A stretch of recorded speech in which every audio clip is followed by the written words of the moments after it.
Okay. What does de-escalate look like, Mapong? Build your bridges at the bottom, make lawyers on top, refocus on your bigger career and agenda on the national and African program. Shift your focus. You have a sickness of a honey badger. Once you bite, you don't let go. And even if you are biting a stick, you are the kind that will die biting a stick only to discover that this thing you are biting is not biting.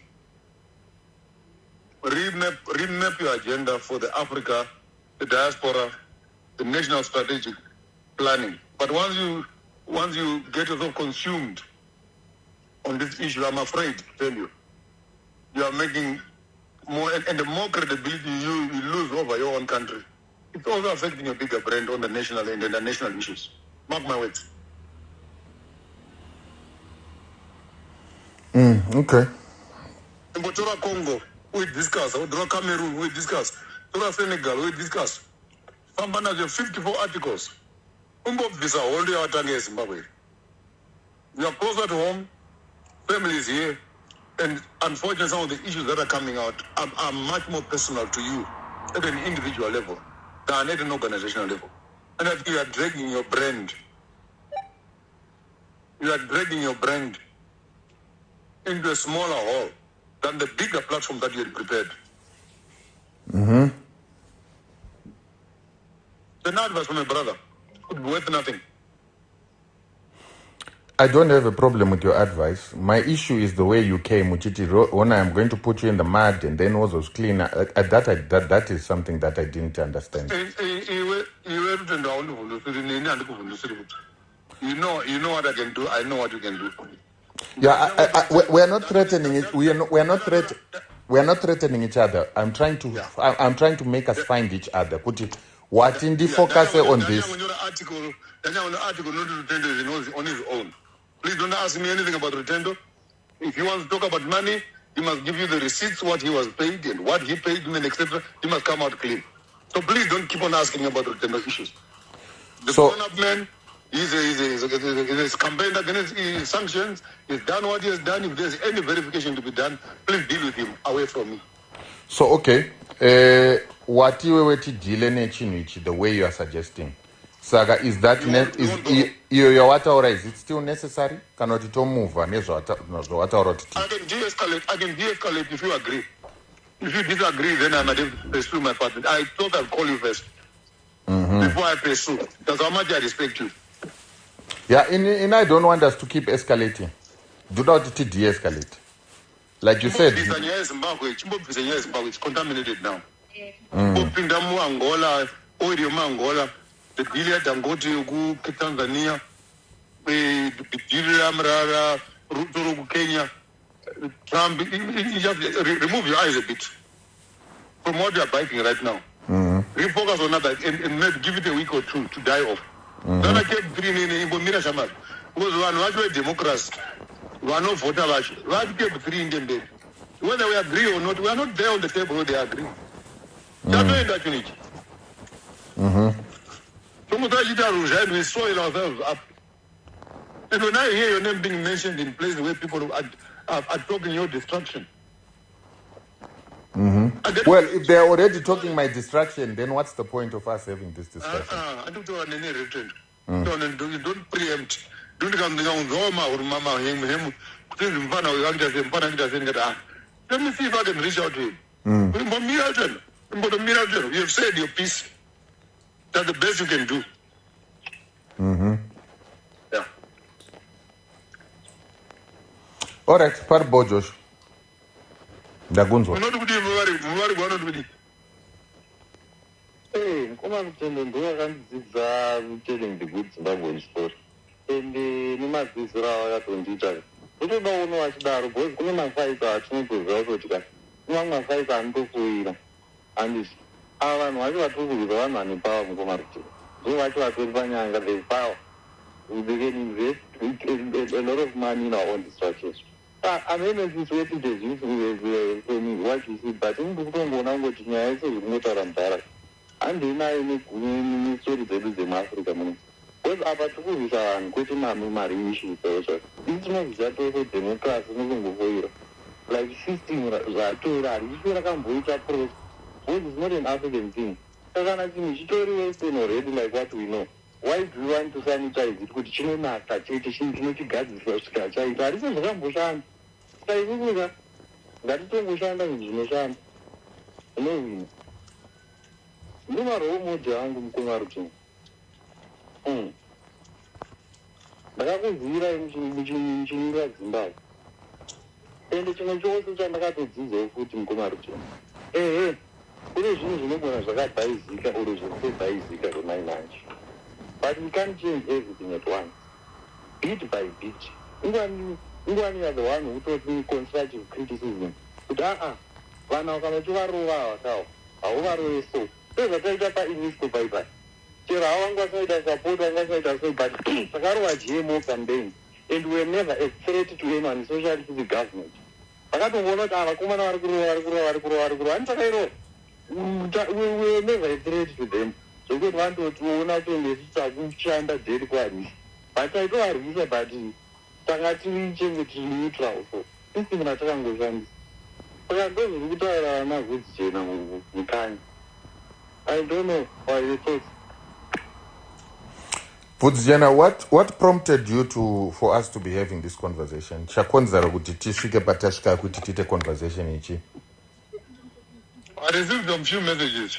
When I didn't go around by Jokoranya, Yakonartent, Yokapo Marinartent, Wapomarina, and I discovered to make the perception around. One of the believers, I got in Pakabadam, Komakuda, Nina was part of the deal. And it looked like you never came out to say, Maponga was paid 40,000 rand. In the Gatora 1 point whatever. Can I do it? You also didn't know it was exactly, and you can come out clean once and for all. But zvakaitika exactly tese tozvaka Maponga kuti takapuwa mari yekuti vanhu vaende kukoti, mari ikabuda ikaendipuwa munhu kuda kusimba kuti aende kukoti, ina handina kutombotora kana sendi kubva ipapo because kana waitogeza statement chingowauza kuti koti yakatora mari yakati, mukoma wakabhadhara mari yakati, ini ndikatora mari yakati, Maponga ndikamupa mari yakati. Clear up that thing. If you don't want to go that route, then sanitize it in the best way you know. Usiku. Endi vanhu vakawanda zvataonze ndege dzabuda tu pane mukago plane like. Pachibva vazotoburitwa nyaya kuti no vaitoburira chikago yanga wandisa yanga yagobuda nemukuru wachibaya nayo. Those are zvinhu zvokuti zvinofana kuti bvundusa kuti zvizikuitika, and I think that is the reason why Mshaya vanhu asina kuenda kumuchato. I don't think kuti he was not invited.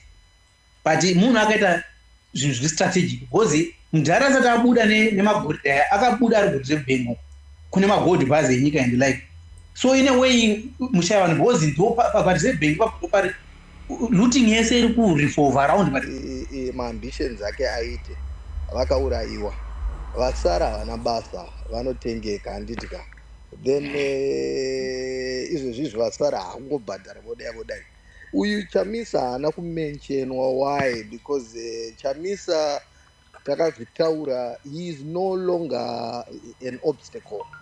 He is a small timer. Hakwane pagame riri kuitika iri big boys game. Obstacle yasara yaTagwire. Tagwire yada kunge akabata government ochidzokorodza zvatakamboitwa zvezvenarodzi handibva zvinzwa munoze recording vachitaura ada kuita zvekutenga zveBritish South Africa company.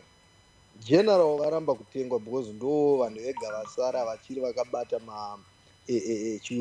chibvumirano chekuhondo chekuti aiwa isusu takarwisa British South Africa company establishment 1980 tikati tazvitonga kuzere tomira izvi zvekuti norhanwa nekambani ndo zvaakunzwa nani naTagwire ari kuzviunza zvadaro.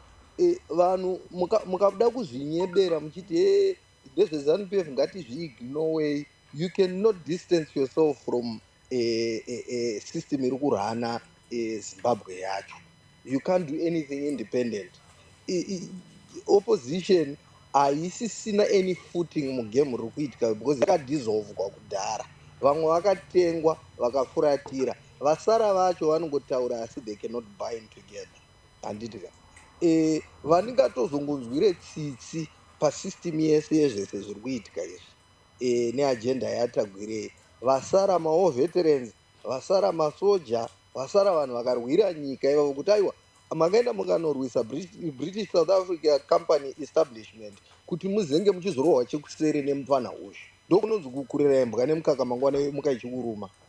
Zvaitaurwa naRutendo zvichinzi murume uyo anonzi Tagwirei aitoti masanctions anofanira kutononoka kupera because ndoda kutenga nyika yese, makambani akachipa, masanctions akabva zvinozondidhurira, saka kushata kwenyika kuchaita kuti ndiaccumulate. So Tagwirei is poison. This is a very, very important issue here recording. Bear in mind there are people within the system vasingatofarireo zviri kuitika, ndo vanolikisa zvinhu izvozvozvo. Zvonzi akandai muvanhu because hatisi kutofarawo nezviri kuitika. Saka ukada kuuya woita peti kana kuti woita childish wotanga kuti hazvina basa counter, hazvisi zvecounter izvi. Information iri kuspila from all angles. This is very, very important. Saka chitarisira chinhu ichi kuti uyo ndiye anenge akugovernment akaibata handitika kochiti Mnangagwa anenge ari kupurazi kwake uko ari kukingdom yake chavaka kumount Hampton. Saka teta kuti tina Charles then kuno kutochita vemuhurumende vanenge vachiranwa nani naTagwirei. Iwe anonzani mutsangwa sori hako makarera imbwa izvezvi maakurumwa, forget about being a president.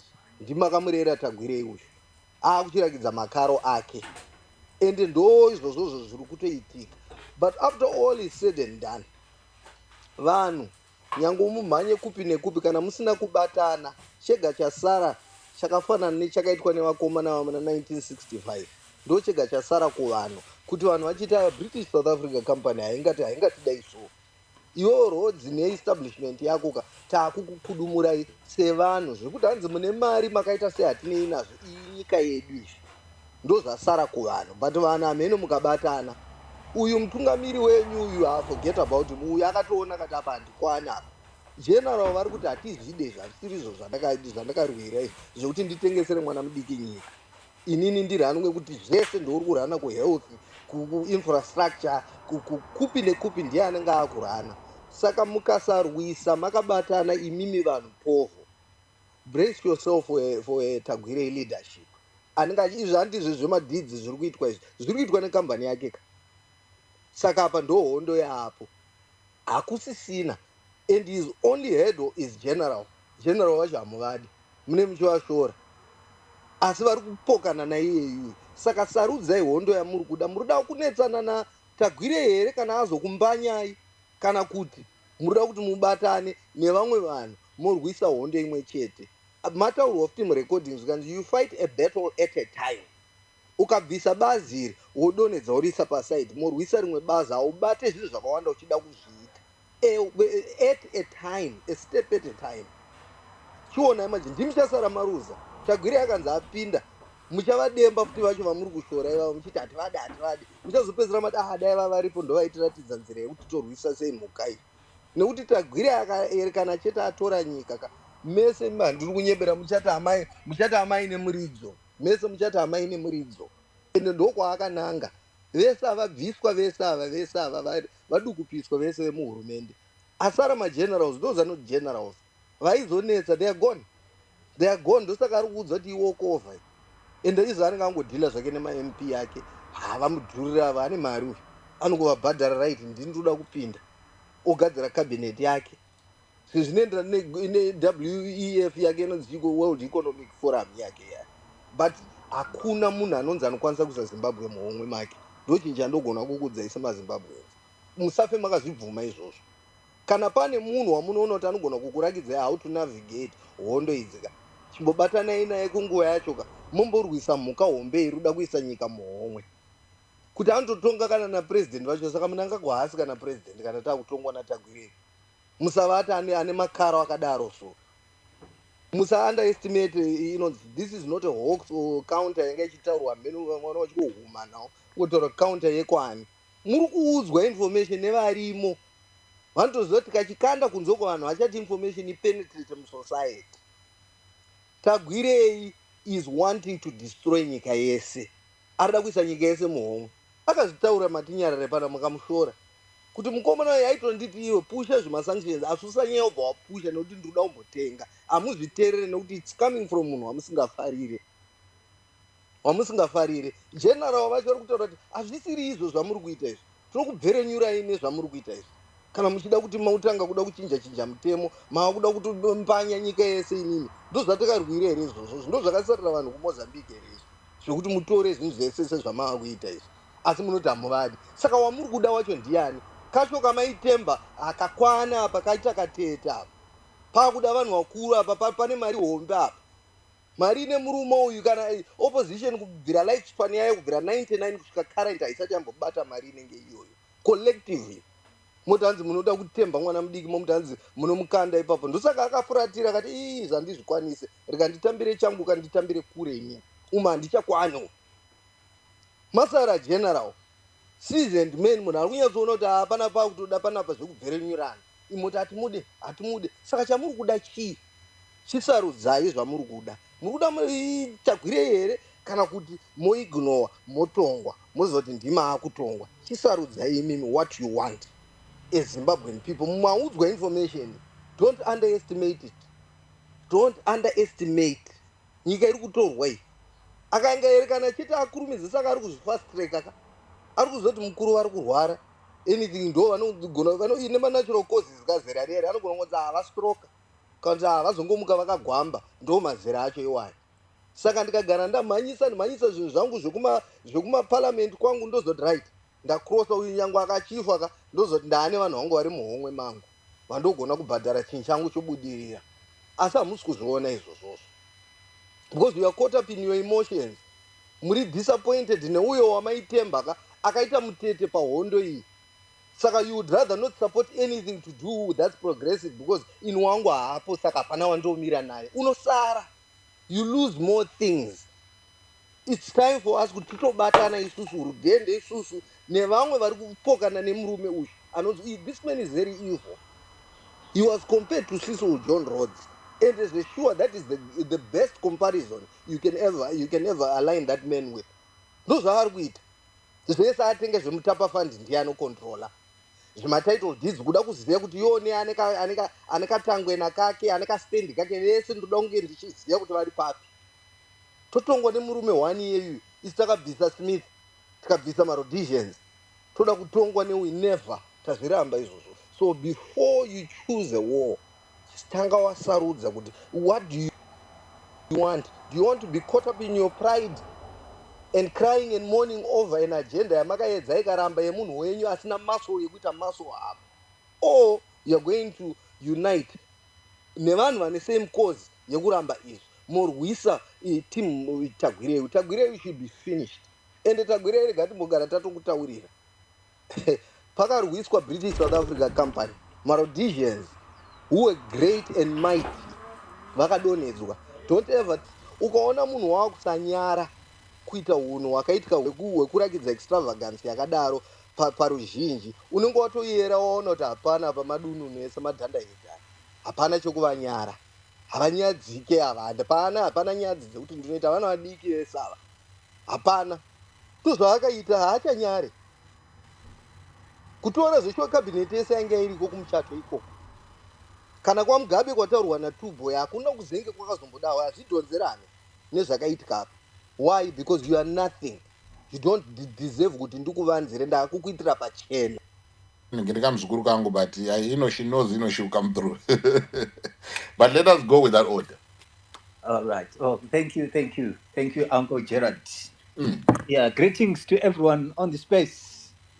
Hey, Zimbabwe, nyika yechipikirwa, our beloved country of birth, ilizwe lethu.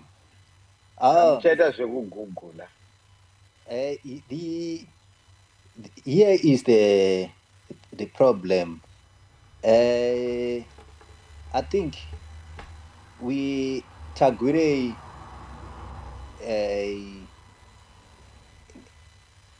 has no clothes. The emperor has no clothes, but no one is willing to tell the emperor. So the emperor is going up there now, is on the top, is on the top or on the podium now, naked, totally naked, exposing himself, and no one is telling the emperor that please go and wear some clothes. You see, the Tagwirei is thinking that because he has got lots of money is gonna buy him popularity. It's gonna be, and very soon, because you cannot talk of Cap 3 without talking of Tagure. Cap 3 is Tagure. Cap 3 is about Tagure taking over. Because Tagure knows that, blow for blow, if we go for, and even if he was going to be elected as ZANU-PF, by crook, of course, not by popularity, because even in ZANU-PF, he's not popular. He won't win elections in ZANU-PF, to take over as the leadership. You'll have to buy people. You have to use a lot of money. He knows that even if he was to win and become using money and become a ZANU-PF candidate, nationally, he doesn't have the appeal. He doesn't have. He's not a good communicator. You see, this guy. The emperor is not close. The more he wants to talk, the more he exposes himself. Every time he's talking, every time he tries to kind of go on the podium and talk and try to talk some sense, he doesn't have it. And instead of making 10 points, he make minus 10 points every time. So he knows that the only way he's going to be in the president of Zimbabwe is to make sure that Cap 3 sells through. And then he has got about, I think it's about 200 MPs. The 2/3 majority required. So he can buy the MPs in the National Assembly. He can buy the senators in the upper house. So that's what he's hoping for. That's what he's hoping for, really. So I think all these audios, they're actually kind of exposing really what is being cooked out there by the Shiganandas, and I think it's Omid who is saying that Tagore. Maybe Omid, is Omid still there? Sorry, I might have kind of maybe mistaken you from what you were saying, or misunderstood you. But I think Tagore doesn't have power. This is borrowed power. If anything happens to Mnangagwa, God forbid, if Mnangagwa is incapacitated, Mnangagwa is bedridden, Tagore is gone. Tagore doesn't have power. I mean, we all thought President Mugabe was very powerful, but we realized that he was living on borrowed power, artificial power. Power without the popular support of the people is artificial, And Tagore doesn't have that power at all. And I think because these people now, I was reading some, my Kenyan friend, gave me some books to read. So I was reading Devil on the Cross by Ngugi wa Thiong'o, and also Wizard of the Crow by Ngugi wa Thiong'o as well. He was saying, well, read this. In those two books, really, in those two novels, Ngugi described exactly what's happening in Zimbabwe. In Devil on the Cross, Devil on the Cross, he talks about Devil's Feast. These rich people, feeding, themselves to death in the midst of poverty, where people are poor. They forget they forget about the poor, really, and they become so insensitive into the plight of the poor, because in a country which is poor like ours, where a lot of people are struggling to make ends meet, people with empathy would have thought, what, yes, but let's have a private ceremony. Let us not expose our wealth in the sea of poverty. But they don't care.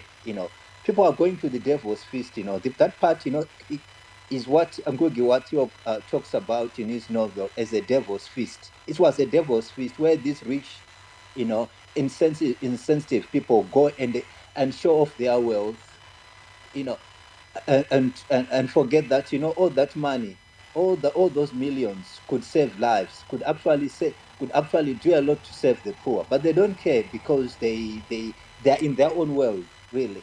So I think I go back to what I said earlier. The emperor has no clothes, and all the sycophants surrounding the emperor are not telling the emperor, because they are afraid. They want to tell the emperor what they want to hear, and only time will tell. Tagore is living on borrowed time. his only survival is dependent on Mnangagwa. If anything happens to Mnangagwa, I'm telling you, Chagure is going to be the first person to catch a flight abroad, running away. So that's why I wanted to share Uncle Jets, really. Right. Thank you very much. I do appreciate. Right. Can we go to the next speaker in the lineup? Engineer, how are you? Uncle, I'm what right, did it Uncle make Jerry. you How are be me? you? Oh, Cheshingo. No, it was me. what did I say? No. No, You said engineer is next. engineer. You are coming after Chisungo. Thank you. Yeah. Sorry, my bro. Okay. Yeah, you're coming after Chisungo. Yes. Go on, my sister. Hi, Uncle. Hi, everyone. Yeah, muziva kuti Zimbabwe inogara ichingoti zvekutaura handiti isiteti tisingatombozvide zvenyaya dzevanhu but nyaya dzevanhu dzacho dzinenge dzichitongouya kwatiri topedzisira taakutongodzitaura paya. From the audio ndadzidza zvakawanda, but also something started to make sense. Audio yabuda, yes, and then honorable veku-IT vakaita birthday rava nditi ndobva Tagure ataura kuti vaimbove change man. Zvinotomeka sense izvozvo. That actually makes sense. Ukuoko matakaira akanzi anoita zvekudidi zvemadrugs, and imagine he's the Minister of Youth. These are the kind of people that we have in key ministries. Kuti kana ari Tagure ari kuvagadza as this audio alleges, tiri pama1, but tiri pama1 kudaro pane vamwe vanhu 2 vari pama1 kupfuura isu, Passion Java naED. Passion Java, because I don't know how he ended up being caught up in all of this. Munhu anga achitotambudzikawo nekuti akaramba